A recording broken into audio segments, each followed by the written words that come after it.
Euzu billahi mineşşeytanirracim. Bismillahirrahmanirrahim. Elhamdülillah ve salatu ve selamu ala Resulillah. Değerli arkadaşlar, Muhammed Ali Es-Sabuni'nin Et-Tefsirul Vadihul Muyesser adlı eserinden Fatiha suresi ve Amme cüzü tefsirinin 21. dersini yapmak üzere birlikteyiz.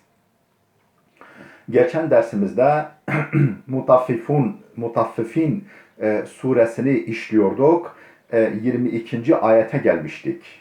Ne diyor bu ayet-i kerime ve devamı? Önce hafifçe bir meal verelim. Ardından tefsirimizden okuyalım izahını. İnnel ebrara lefî na'imin alel erâiki yanzurûn ta'rifu fî vücûhihim nadraten na'im. Hiç şüphesiz o iyi kimseler, dünyadayken iyi, hayırlı işler yapan kimseler lefî na'imin, nimetler içerisindedirler. Nimetler içerisinde yüzeceklerdir. Alel arâiki yanzurûn, tahtlara kurulmuşlar, oturmuşlar, etraflarını seyrediyorlar. Seyrediyorlar güzel manzaraları. Ta'rifu fi vucuhihim nadraten na'im. Onların simalarında, yüzlerinde, çehrelerinde nimetin ışıltılarını, parıltılarını, güzelliklerini görüyorsun, tanıyorsun, anlıyorsun. Onların yüzünde mutluluk işaretleri var. Nimet görüntüleri var onların yüzlerinde, ayna gibi kendini gösteren o nimetlerin güzel parıltıları var. Aydınlığı var. Devam ediyor. Biz buraya kadar bir tefsir yapalım. İnnel ebrara lefî na'imin alel arâiki yanzurûn ey innes suadâ'el ebrara في الجنان الوارفة والثمار الدانية يتنعمون في الجنة بكل ما يشتهون يضطجعون على السرر المزينة بفاخر الثياب والستور ينظرون إلى ما أعد الله لهم من أنواع الكرامة والنعيم في الجنة. Yani inne suada, o bahtiyarlar, el ebrara, o iyi ve bahtiyar kimseler, fil cinanil varifeti, nimet dolu cennetler içerisinde, ve thimar, yani cennetler, yani bahçeler içerisinde, ve thimar daniyeti, böyle aşağı doğru sarkmış, dal bastı, meyveler arasında, yani ellerine rahatça ulaşabileceği meyveler, meyve ağaçları arasında yetena'amune, nimetleniyorlar, zevku safa sürüyorlar. Fil cenneti, cennette ne ile nimetlenip zevku safa sürüyorlar? Bi kulli ma yeştehun, canlarının istediği her şeyle, canları ne isterse onunla zevku safa sürüyorlar. يَطَّجِعُونَ عَلَى السُّرُرِ, tahtlara uzanmışlar, tahtlara yaslanırlar. El-muzeyyeneti bifâhir thiyâbi ve sutur, çok kıymetli, çok kaliteli örtüler ve elbiselerle süslü ve bezeli halde.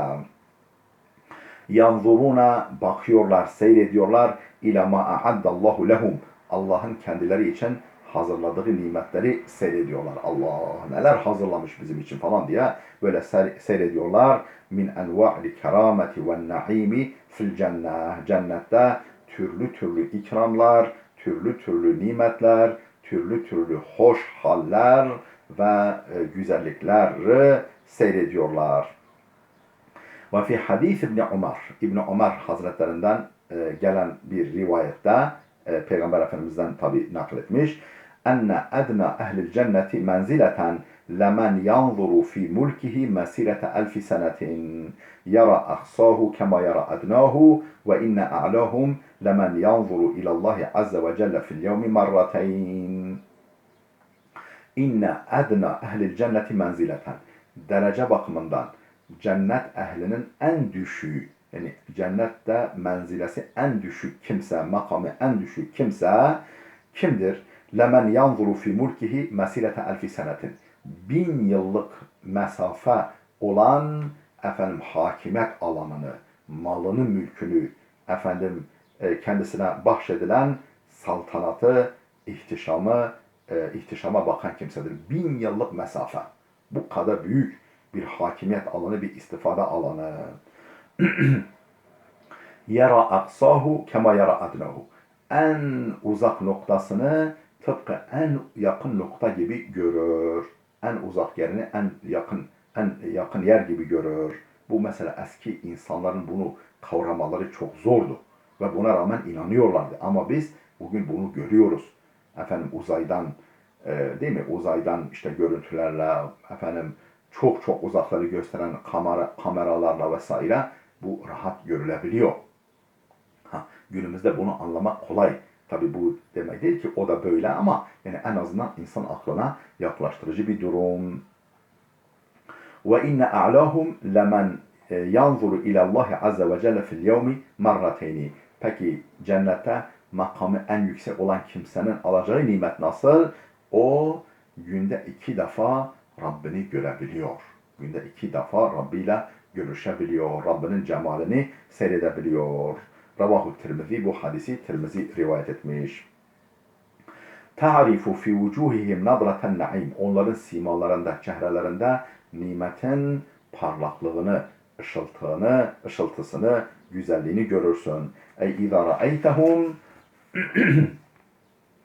ta'rifu ennehum ehlu ni'metin.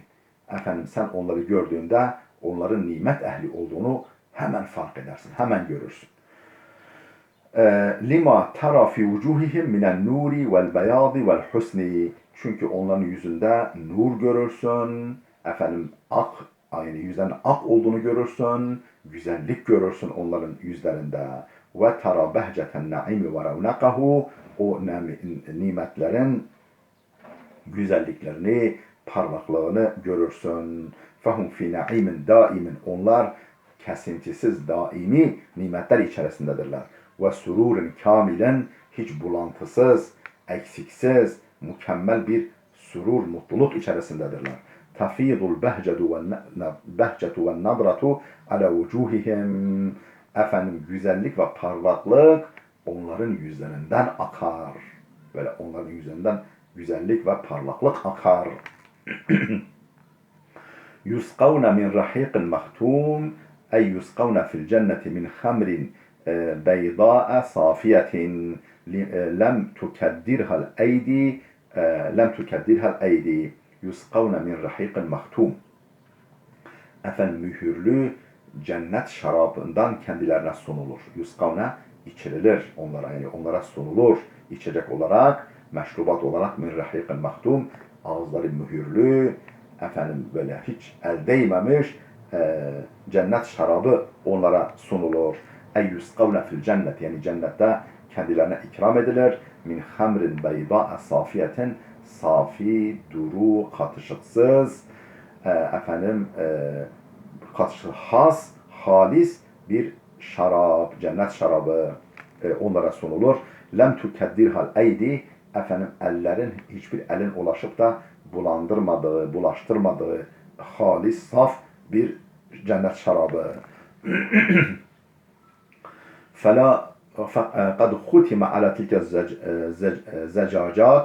O efendim şişeler mühürlenmiş. فَلَا يَكُفُّهَا اِلَّا اَرْبَابُهَا فَلَا يَفُكُّهَا اِلَّا اَرْبَابُهَا. Ancak sahipleri onların kapağını açabilir. Ancak o cennet şaraplarının sahipleri kime özgüyse, kime aitse onların kapağını açabilirler.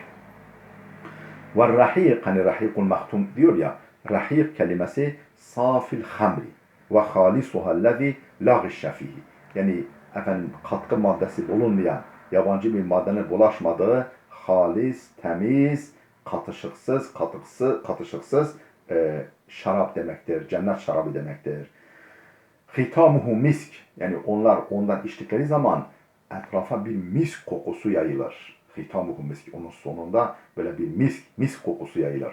Ve fî zâlike, işte bunun için felyetenâfesil mutenâfisun, işte bu uğurda bunu elde etmek için efendim yarışacaklar, yarışsınlar. Yani herhangi bir konuda efendim yarışmayı düşünenler bir güzelliği, bir faydayı elde etmek için birbirleriyle yarışmayı düşünenler işte yarışılacak, elde edilmek için koşulacak, gayret edilecek, başkaları geride bırakılacak nimet budur.